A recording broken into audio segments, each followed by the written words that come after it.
मनुष्य व्यस्त जगत रे किसी समय विश्राम पाइबा निमंते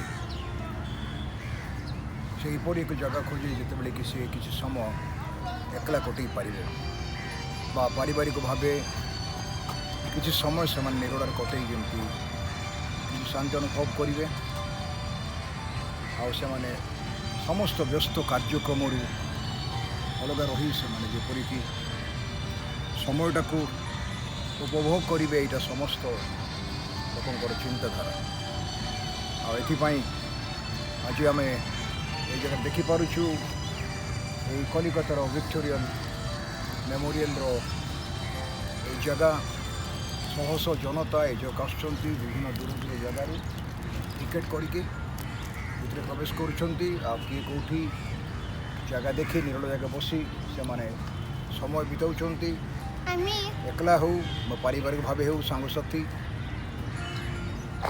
मनुष्यर विश्राम आवश्यक ईश्वर वाक्य बाइबल कथा कह जाए प्रभु यीशु थे गोटे आह्वान कले हे परिश्रांत भारग्रस्त लोक समस्ते तुम मन गुटक आस मु तुमको विश्राम देवी आ से कहले मोर जुआली घेन मोर जुआली सहज आ तुम्हें आत्मा विश्राम पाई एक कथा प्रभु यीशु माथ्यू सुसमाचार 11 पर्व कह से आह्वान करुँच श्रांत क्लांत मनुष्य बाइबल मध्य कथा प्रकाश करे जो सदा प्रभु परमेश्वर पिता क्लांत हुए श्रांत हुए से क्लांत मनुष्य को विश्राम सो आज आह्वान रही विश्राम पाइबा मनुष्य से आह्वान करुँच निकट गले मनुष्य आत्मिक विश्राम पाइब मानसिक विश्राम पाइब बहुत बड़ विषय से विषय आम आउ टे चिंता करवा आउ टे ध्यान करवा परमेश्वर वाक्य बाइबल रे आत्मिक विश्राम और मानसिक विश्राम संबंध में अनेक गुड़े गुरुत्वपूर्ण विषय लिखा जाए ईश्वर वाक्य बाइबल एक भरोसायुक्त प्रभुंकर प्रतिज्ञा प्रभुंकर हृदयर कथा प्रभु यीशु जो जगत में थे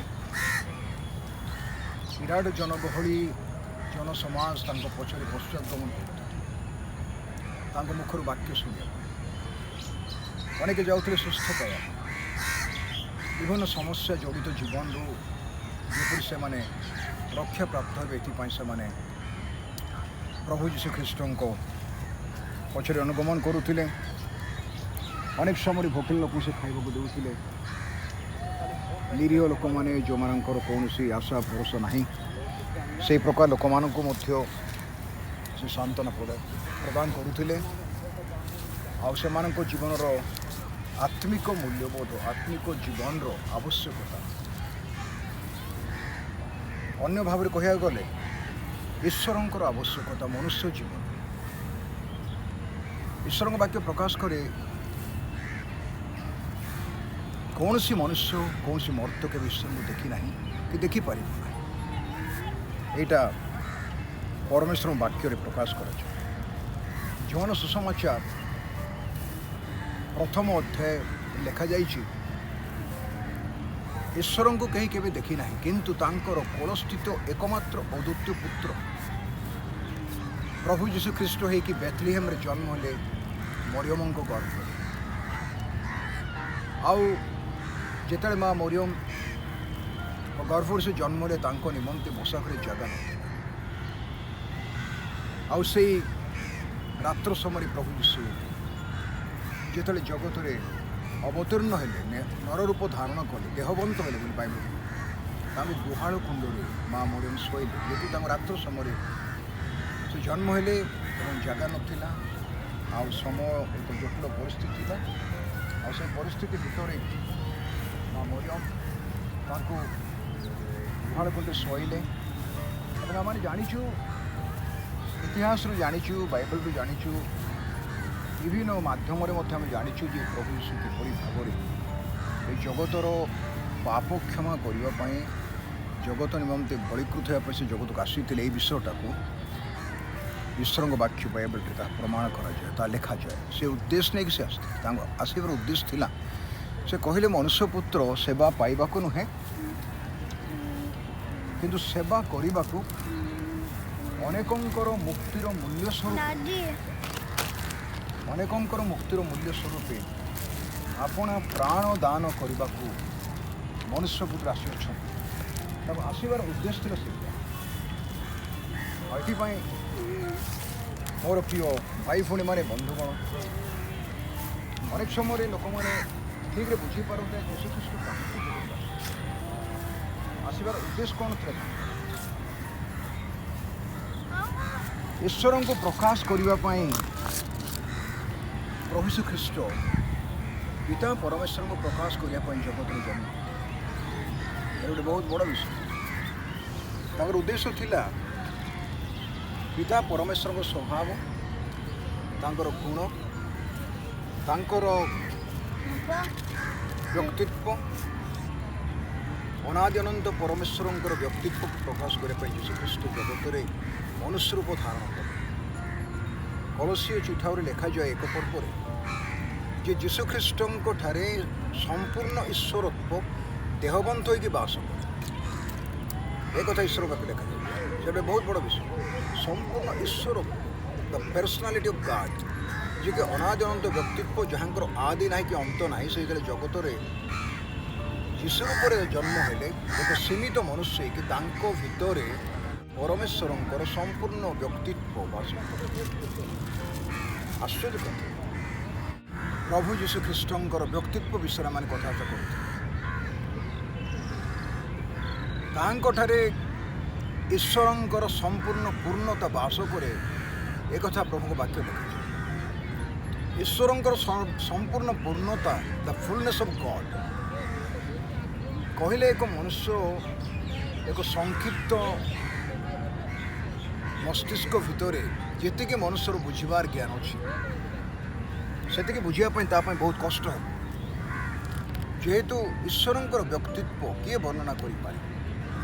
ଯିଏ ସ୍ୱର୍ଗ ମର୍ତ୍ତ୍ୟ ପାତାଳର ଏ ସମୁଦାୟ ବିଶ୍ୱ ସୌରଜଗତ, ଦୃଶ୍ୟ ଅଦୃଶ୍ୟ, ଆକାଶମଣ୍ଡଳ, ସୂର୍ଯ୍ୟ ଚନ୍ଦ୍ର ଗ୍ରହ ତାରା ନକ୍ଷତ୍ର, କୀଟ ପତଙ୍ଗ ତରୁଲତା, ପାହାଡ଼ ପର୍ବତ ନଦୀନାଳ ବାରିଧି ସମୁଦ୍ର ମହାସମୁଦ୍ର, ଉଚ୍ଚ ପର୍ବତ ମରୁଭୂମି, ଦେଶ,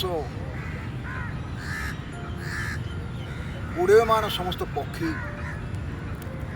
ଜଙ୍ଗଲର ସମସ୍ତ ପଶୁ, ଉରଗାମୀ ପଶୁ, ଆଉ ସମୁଦ୍ରରେ ନଦୀନାଳ ଭିତରେ ଥିବା ସମସ୍ତ ମତ୍ସ୍ୟ ସକଳ, ଯେଉଁ ପରମେଶ୍ୱରଙ୍କର ବାକ୍ୟ ଦ୍ୱାରା ସୃଷ୍ଟି କଲେ, ସେହି ପରମେଶ୍ୱରଙ୍କର ବ୍ୟକ୍ତିତ୍ୱ କହିଲେ ମାନେ କ'ଣ ବୁଝିବ? ଏଥିପାଇଁ ଯିଶାୟା ଯେତେବେଳେ 9 ପର୍ବରେ କହୁଛନ୍ତି ଯୀଶୁଖ୍ରୀଷ୍ଟଙ୍କର ଜନ୍ମ ହେବା ବିଷୟରେ ଭବିଷ୍ୟତବାଣୀ, ସେ କହିଲେ ଆମମାନଙ୍କ ନିମନ୍ତେ ଏକ ବାଳକ ଜନ୍ମି ଅଛନ୍ତି, ଆମମାନଙ୍କ ନିମନ୍ତେ ଏକ ପୁତ୍ର ଦତ୍ତ ହୋଇଅଛନ୍ତି। ଆଉ ଈଶ୍ୱରଙ୍କ ପାଖରେ ଲେଖାଯାଏ ତାହାଙ୍କ ନାମ ଅନନ୍ତକାଳୀନ ପିତା, ତାହାଙ୍କ ନାମ ଅନନ୍ତକାଳୀନ ପିତା ବୋଲି ଏ କଥା ଈଶ୍ୱରଙ୍କ ବାକ୍ୟରେ ପ୍ରକାଶ କରାଯାଏ। ଆଉ ଈଶ୍ୱରଙ୍କ ବାକ୍ୟରେ ତାହା ଲେଖାଯାଏ। ସେ ପରାକ୍ରାନ୍ତ ପରମେଶ୍ୱର, ଶାନ୍ତି ରାଜା, ଯିଏ ପୁତ୍ର ହିଁ ଜଗତରେ ଜନ୍ମ ହେଲେ। ଜଗତରେ ଜନ୍ମ ହେବାକୁ ହେଲେ ପୁତ୍ର ହେବା ପାଇଁ ପଡ଼ିବ। ପୁଅ କି ଝିଅ ହେଇକି ଗୋଟେ ଘରେ ଜନ୍ମ ହେଲେ କେବଳ ସେ ଜଗତରେ ଜନ୍ମ ହୋଇପାରିବ, ଯେହେତୁ ଗୋଟେ ମାତାଙ୍କ ଗର୍ଭରୁ ତାକୁ ଜନ୍ମ ହେବ। ଏଥିପାଇଁ ଈଶ୍ୱରଙ୍କ ବାକ୍ୟ ଅନେକ ସମୟରେ ଆମେ ବୁଝିବା ପାଇଁ କଷ୍ଟକର ହୁଏ। ଈଶ୍ୱରଙ୍କର ଅଦ୍ୱିତୀୟ ପୁତ୍ର ପରମେଶ୍ୱର ନିଜର ଏକମାତ୍ର ଅଦ୍ୱିତୀୟ ପୁତ୍ର, ଓନ୍ଲି ବିଗେଟନ୍ ସନ୍, ତାହାଙ୍କୁ ଜଗତକୁ ପଠାଇଲେ।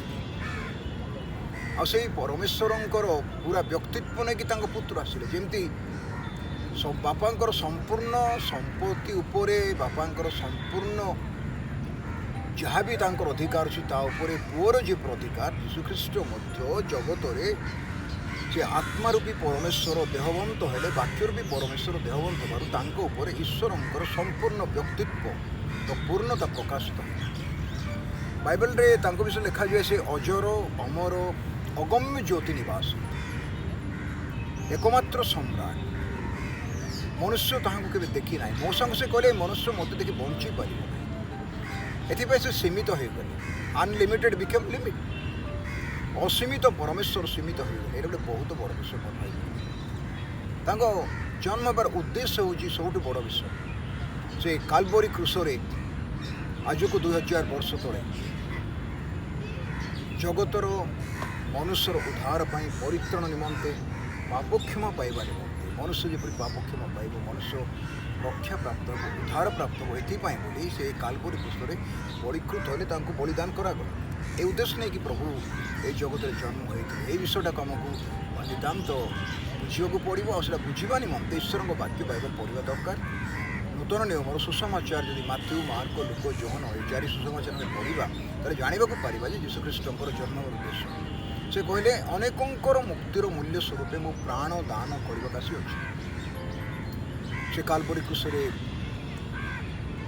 हत्या करागला से धर्मनेता माने से इस्राएल जातिर राजनैतिक नेता धर्मनेता रोमियो सैन्य माने जो माने कि तांकर उपस्थिति को से माने पसंद कले ना ईर्षा कले से कालवरी क्रूस निर्दोष व्यक्ति को बिना कारण से समस्त उपकार करते 3 वर्ष 6 मास मृत मान उठे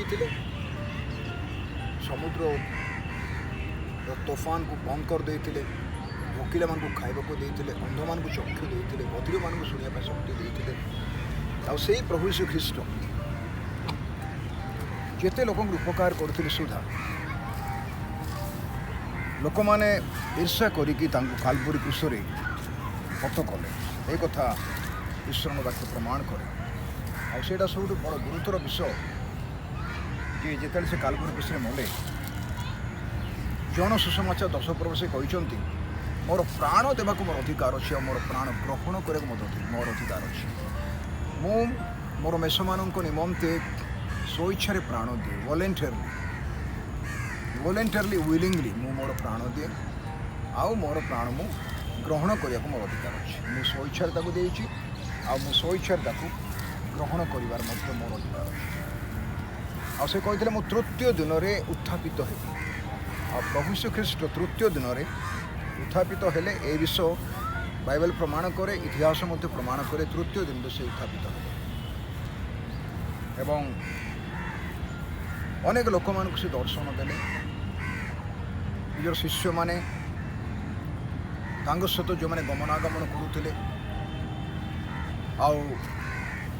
पुनरुत्थित ख्रीष्टर दर्शन आम प्रिय भारतवर्ष को जड़े शिष्य आसते ना हूँ थोमा कहुए थोमस से कहते हाथ में पद जो कंटा विद्ध कर कंटार चिन्ह न देखिले मु विश्वास कर कंटार चिन्ह देखिले केवल मु विश्वास कर से उठी जो कबाट बंद थी आ जीशुख्रीष्ट गृह प्रवेश से थोमा उपस्थित थे प्रथम थर आसला से थोमा नथिले एथिपाई से कहले थोमा आसिक तुम्हें देख मोर हाथर चिन्ह देख मोर पक्षर जो मर्छार आघात कर देख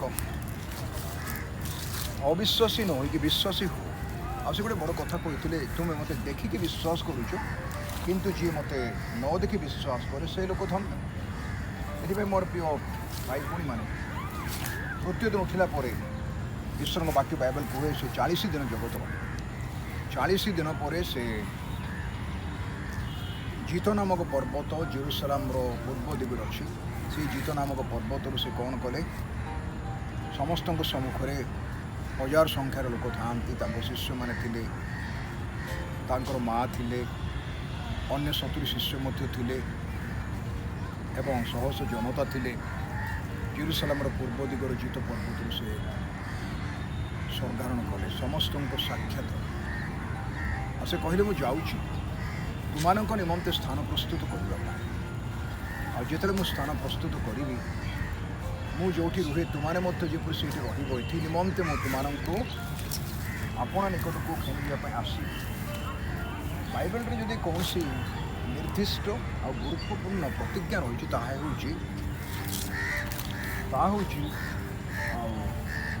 प्रभु श्रीकृष्ण आसबार प्रतिज्ञा से प्रतिज्ञाटा एत गुरुत्वपूर्ण से मुझे जाऊँगी पुनर्बार आस प्रकाशित वाक्य दानिएल विवरण ख्रीष्ट आगमन संबंध अनेक कथा लिखा जाए जोटा कि आने जाना आवश्यक रही जेहेतु ख्रीष्टर आगमन सन्निकट कहले कि प्रकार भाव में बुझा ईश्वर वाक्य बाइबल अनेक गुड़े भावाणी लिखा जाए अनेक गुड़े भावाणी भितर अधिकांश भावाणी प्राय सफल है এইটা পরে এটা ঘটিব, এইটা পরে এটা ঘটিব, এই সমস্ত ঘটনা ঘটলে এইটা এই প্রকার আসব, মোর আগমন সময় এই সমস্ত ঘটনা ঘটিব, এই সমস্ত বিষয় যୀଶୁ କହନ୍ତି।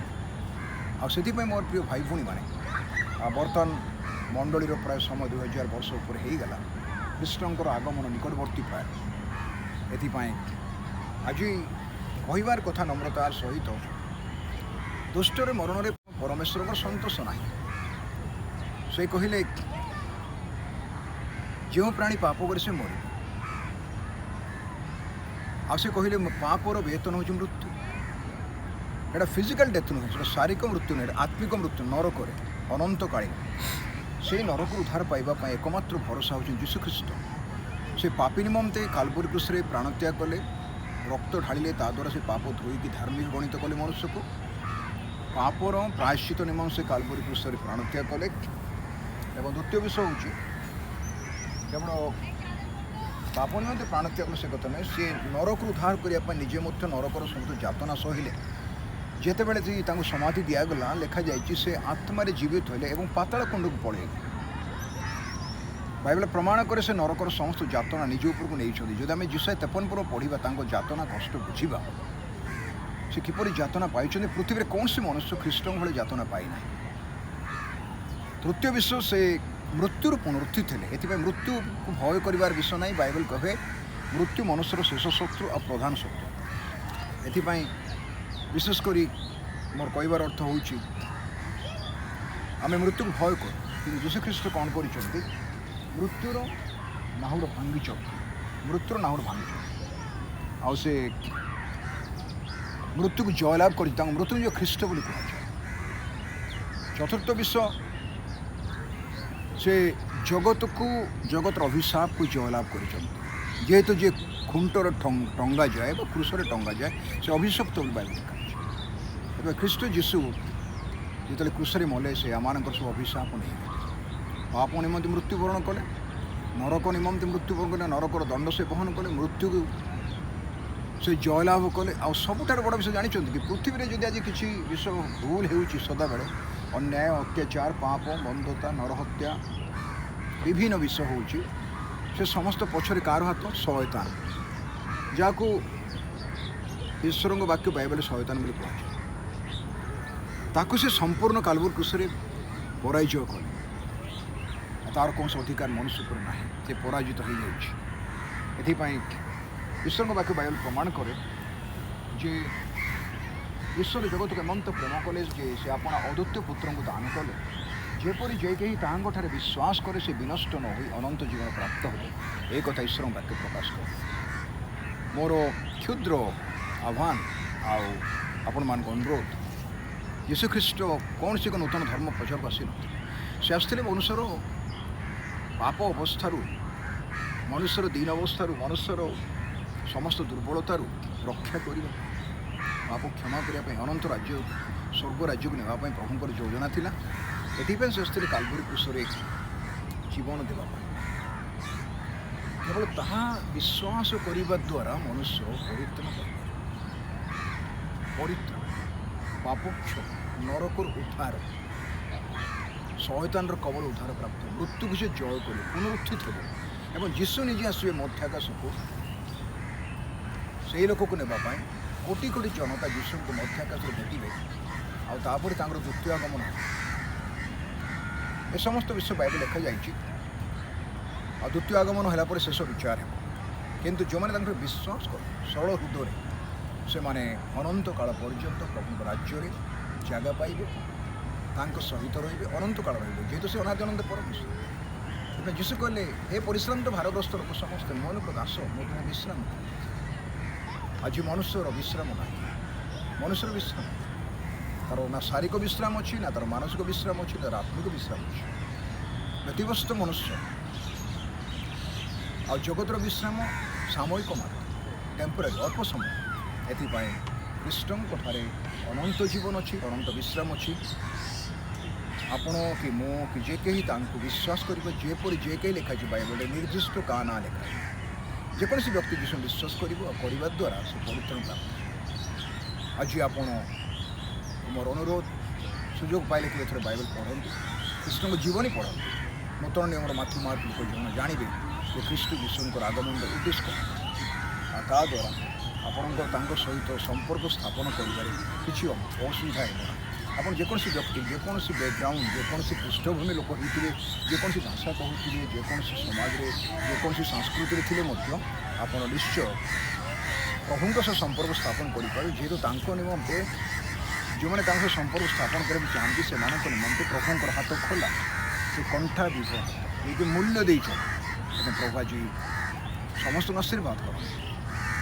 ଆଜି ଅନୁଗ୍ରହ ଦ୍ୱାର ଖୋଲା ହେଇଛି ବିନା ମୂଲ୍ୟରେ ପାପ ଆଉ ଦିନ ଏମିତି ଆସିବ ଯେତେବେଳେ କି ପ୍ରାଣ ଦେଇକି ପାପ ପରିତ୍ରାଣ କିଣିବାକୁ ପଡ଼ିବ ଯେତେବେଳେ ଜଗତରେ ଦୁର୍ଦିନ ଆସିବ ଶେଷ ଦିନ ଆସିବ।